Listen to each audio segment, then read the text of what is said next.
નમસ્કાર, વીટીવી ગુજરાતી.com પર તમારું સ્વાગત છે અને મારું નામ છે કરણ ચડોદરા.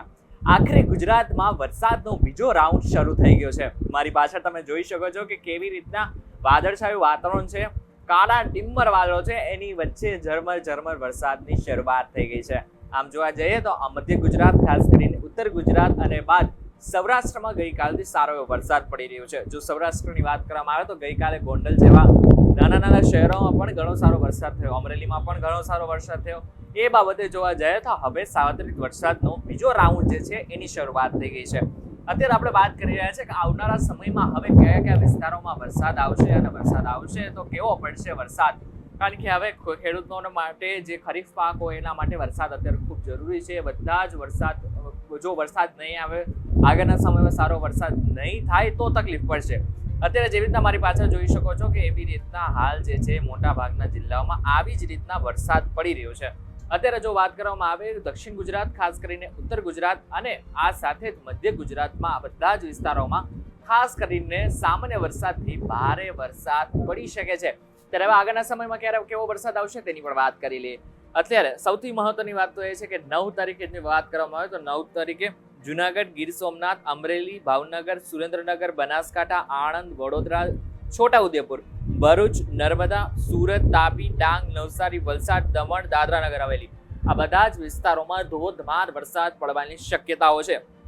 આ બાદ જો જોવામાં આવે તો કચ્છ, દેવભૂમિ દ્વારકા, પોરબંદર, જામનગર, રાજકોટ, મોરબી, પાટણ, મહેસાણા, ગાંધીનગર, અમદાવાદ, ખેડા, અરવલ્લી, મહીસાગર, પંચમહાલ, દાહોદ આ બધા જ વિસ્તારોમાં સામાન્યથી સારો એવો વરસાદ પડવાની શક્યતાઓ વ્યક્ત કરવામાં આવી રહી છે. ગઈકાલની વાત કરવામાં તો ગઈકાલે સૌરાષ્ટ્રના ઘણા બધા વિસ્તારોમાં સારો એવો વરસાદ પડ્યો, જેને જ કારણે ઘણી બધા જગ્યાએ પાણી ભરાઈ ગયા હતા. પાણીની ભરાવાની સમસ્યા વધી ગઈ છે. આ સાથે 10 તારીખની વાત કરીએ, 10 તારીખની જો વાત કરવામાં આવે તો જુનાગઢ, ગીર સોમનાથ, અમરેલી, ભાવનગર, સુરત, નવસારી, વલસાડ, દમણ, દાદરાનગર હવેલી, ડાંગ, તાપી, નર્મદા, છોટાઉદેપુર, પંચમહાલ અને દાહોદ આ બધા જ વિસ્તારોમાં ધોધમાર વરસાદ પડી શકે છે.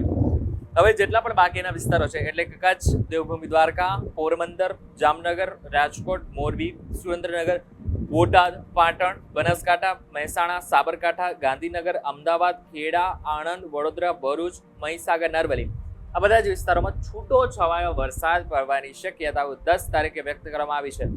એવી જ રીતના જો વાત કરવામાં આવે તો આગળના સમયમાં 11 તારીખની વાત કરવામાં તો 11 તારીખે મોટા ભાગના વિસ્તારોમાં ફરી એકવાર છૂટો છવાયો વરસાદ પડી શકે છે. આમ જો ભારે વરસાદની વાત કરવામાં આવે તો ભારે વરસાદની જે શક્યતાઓ છે એ આવનારા 11 થી 15 તારીખની વચ્ચે રાખવામાં આવી છે. એટલે કે 11 થી 15 તારીખની વચ્ચે જો વાત કરવામાં આવે તો ધોધમાર વરસાદ, સાર્વત્રિક એવો ધોધમાર વરસાદ પડી શકે છે. હવે ઘણી બધી જગ્યાએ ધોધમાર વરસાદ પડવાની સાથે સાથે પવન પણ ફૂંકાઈ શકે છે. આ પવન ફૂંકાવાની સાથે અને ધોધમાર વરસાદ પડવાની સાથે તમારે ધ્યાન રાખવાનું છે ખાસ, કારણ કે આવા સમયે ઘણી બધી વખત વીજળી પડતી હોય છે. વીજળી પડવાને કારણે પણ ઘણા બધા લોકોના મૃત્યુ પહેલા પણ થયેલા છે. એટલા માટે જ તમારે ખાસ ધ્યાન રાખવાનું છે. મારી પાછળ વીજળી ગડગડે છે. હવે એ જ પ્રમાણે જોવા જઈએ તો વીજળી પડવાની જે શક્યતાઓ છે એ ઘણી બધી વખત વધતી જતી હોય છે. આ સાથે પવનને કારણે અને વધારે પડતા પાણી ભરવાને કારણે પણ ઘણા બધા લોકોના મૃત્યુ થતા હોય છે. ઘણા બધા લોકોને ઘણી બધી તકલીફોનો સામનો પણ કરવો પડતો હોય છે. એટલા માટે તમારે ખાસ ધ્યાન રાખવાનું છે કે તમે આગળના સમયમાં ખાસ ધ્યાન રાખજો કે તમે તમારા અને તમારા પરિવારનું ખાસ ધ્યાન રાખજો. વિડીયો તમને કેવા લાગ્યો અમને કમેન્ટ કરીને ચોક્કસ કહેજો. વિડીયો થકી જો તમને કોઈ ઇન્ફોર્મેશન મળી હોય તો વિડીયોને લાઈક અને શેર જરૂરથી કરજો. તથા આવા જ ઇન્ફોર્મેટિવ વિડીયોઝ માટે વીટીવી ગુજરાતી.com સાથે જોડાયેલા રહેજો.